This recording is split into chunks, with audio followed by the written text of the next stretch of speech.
बे clinic छतिया शाखा पक्षर चंपापुर ग्राम पंचायत कार्यालय परिसर में एक मागणा चक्षु परीक्षा और स्वास्थ्य परामर्श शिविर अनुष्ठित।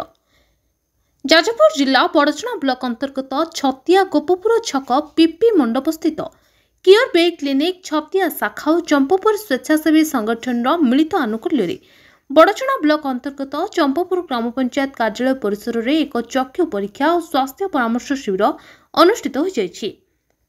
ଏହି ଶିବିରକୁ ପଞ୍ଚାୟତର ସରପଞ୍ଚ ଶ୍ରୀମତୀ ସୁଲୋଚନା ପ୍ରଧାନ ପ୍ରଦୀପ ପ୍ରଜ୍ୱଳନ କରି ଆନୁଷ୍ଠାନିକ ଭାବେ ଶୁଭାରମ୍ଭ କରିଥିଲେ।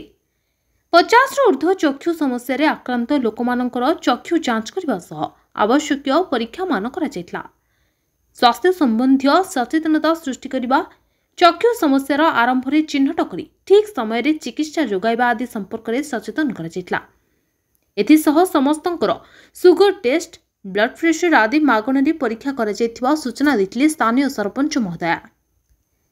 छतिया शाखा पक्षर सीबीएम राजकुमार बारिक, डोनालिसा बल, सौम्यरंजन बल, कटक क्लस्टर मुख्य संजय कुमार स्वाई प्रमुख शिविर परिचालना करथिले। शेषरे चंपापुर स्वेच्छासेवी संगठन मुख्य अविनाश मिश्र समस्त को धन्यवाद अर्पण करथिले।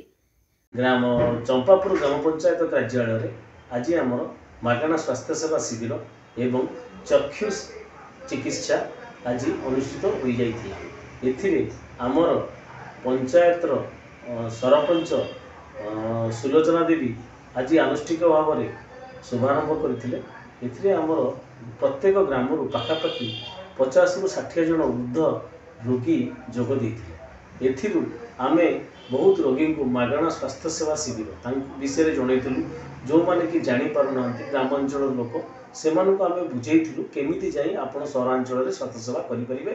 बहुत आमर हॉस्पिटल आम सहित जड़ित अच्छा से नहीं आमे तांकर ऑपरेशन सहित जेकोसी असुविधा है आम नबाठू आरंभ करी घरे छाड़िया पर्यंत सेटा क्योर बे ई क्लिनिक तार कर्तव्य संपादन। Chandigarh Rashmita Behera report the news today.